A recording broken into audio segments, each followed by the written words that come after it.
आज हम एक ऐसी वीरांगना के विषय में बात करेंगे, जिन्होंने जो है प्रथम स्वतंत्रता संग्राम में प्रमुख भूमिका निभाई थी और वो 1857 की क्रांति का जो है एक नेतृत्व भी कर रहे थे और जिन्होंने अपने झांसी को बचाने के लिए स्वयं बलिदान दे दिया था। और उसने जो है जनरल ह्यूरोज से संघर्ष किया था। जनरल ह्यूरोज ने उसके विषय में बोला था, 1857 के विद्रोहियों में एकमात्र मर्द थी झांसी की रानी लक्ष्मीबाई। जनरल ह्यूरोज को उसने तलवार से एक आंख काट दिया था, घायल हो गया था जनरल ह्यूरोज। और जो है जिनका नाम था झांसी की रानी लक्ष्मीबाई, आइए उनके विषय में अब हम लोग जानते हैं। बचपन का नाम झांसी की रानी की मणिकर्णिका थी, वास्तव में वो मणि ही थी। पिता का नाम जो है मोरोपंत तांबे था। माता का नाम भागीरथी बाई था, जिनकी मृत्यु जब जब मणिकर्णिका 4 साल की थी, 4 वर्ष के थे, तो उनकी माँ की मृत्यु हो गई थी। मृत्यु हो गई थी। अब उनका जन्म जो है 19 नवंबर 1828 को बनारस में हुआ था। उनकी मृत्यु जो है 18 जून 1858 को ग्वालियर के पास कोटा की सराय में, जहाँ पर उनका घोड़ा नाली कूदने से डर गया था, वहाँ पर उनकी मृत्यु हो गई थी।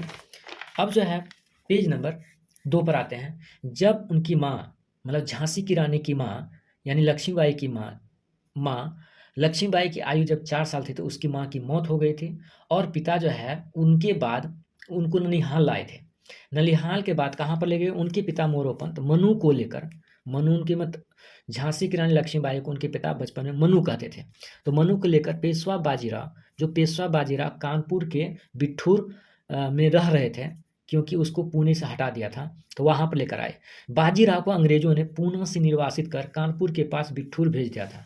बाजीराव मनु को छबीली कहकर यहाँ पुकारते थे, क्योंकि उनके पिता वहाँ पर लेकर आए थे।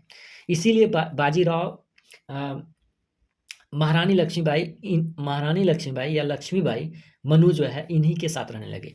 बाजीराव नाना साहब को गोद ले रखा था, क्योंकि बाजीराव के पास भी कोई पुत्र नहीं था। नाना साहब भी दत्तक पुत्र ही थे बाजीराव द्वितीय के।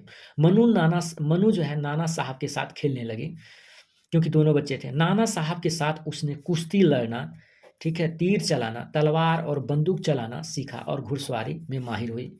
लक्ष्मीबाई शादी के बाद रानी की तरह न रहकर योद्धा की तरह युद्ध का अभ्यास करते थे। गहने की जगह अच्छी अच्छी तलवारें, तीर धनुष वगैरह और बंदूकें वगैरह रखा करते थे। उन दिनों अंग्रेज धीरे धीरे भारत के राजघरानों को अपने अधिकार में लेते जा रहे थे। उन्हें भी इस बात का विश्वास था कि एक न एक दिन हम जिस भी राज में रहेंगे, मेरा भी राज क्या कर लेगा? हड़प लेगा। आते हैं पेज नंबर 3 पर। मनु की आयु जब 12 वर्ष थी तो तभी उनकी शादी झांसी के राजा गंगाधर से हो जाती है। शादी के बाद झांसी की आर्थिक स्थिति सही हो गया, इसीलिए मनु को जो है लक्ष्मी का स्वरूप माना गया और उसे लक्ष्मीबाई नाम रखा गया।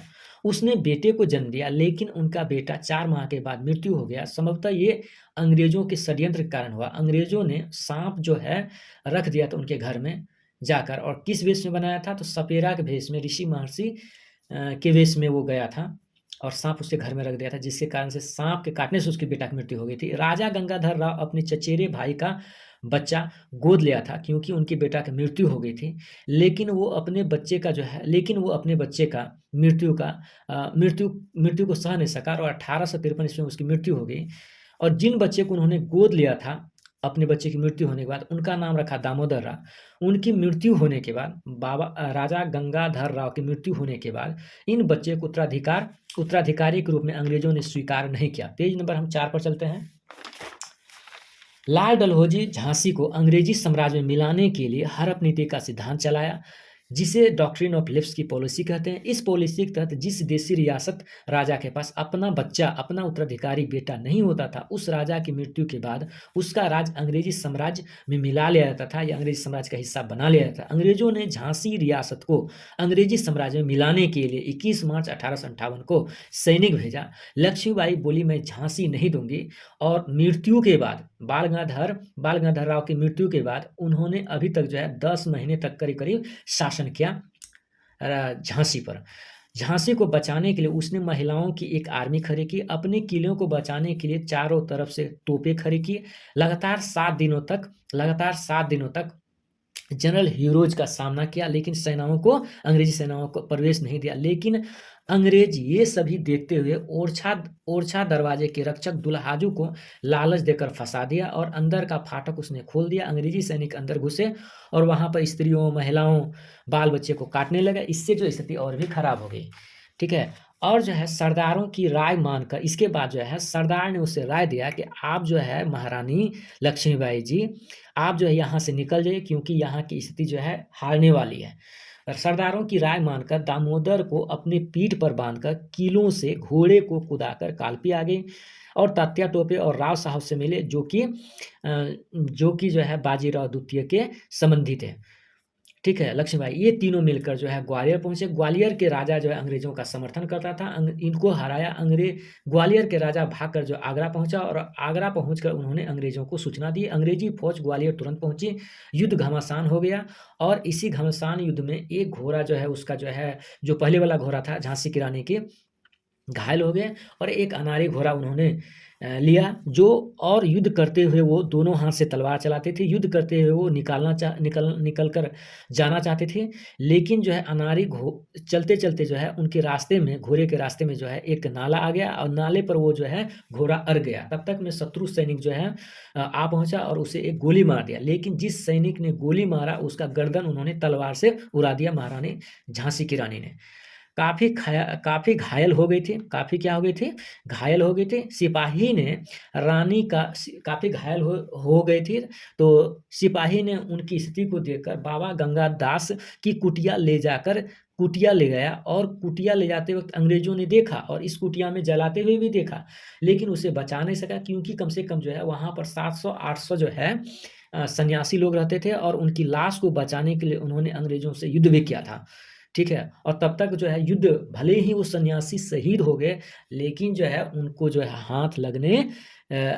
है झाँसी की रानी का अंग्रेज़ों को हाथ लगने नहीं दिया।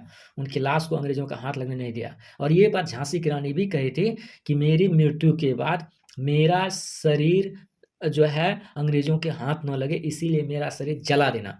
अंग्रेज़ों से लड़ते हुए 18 जून 1858 को वो शहीद हुई और अपने आप को इस तरह से जो है अपने देश के लिए, अपने झाँसी के लिए बलिदान कर दिया। निष्कर्ष में हम कह सकते हैं उनकी वीरता की कहानी आज भी बुंदेलवासी गाते हैं। सुभद्रा कुमारी चौहान की कविता खूब लड़ी मर्दानी वो तो झाँसी वाली रानी थी। आज की महिलाओं को उससे सीख लेनी चाहिए कि सोना चांदी के बजाय आत्मिक गुणवत्ता बढ़ाएँ ताकि इज़्ज़त संस्कारों की रक्षा की जा सके और जब भी देश की ज़रूरत हो रक्षा के लिए तो डट कर खड़े हों।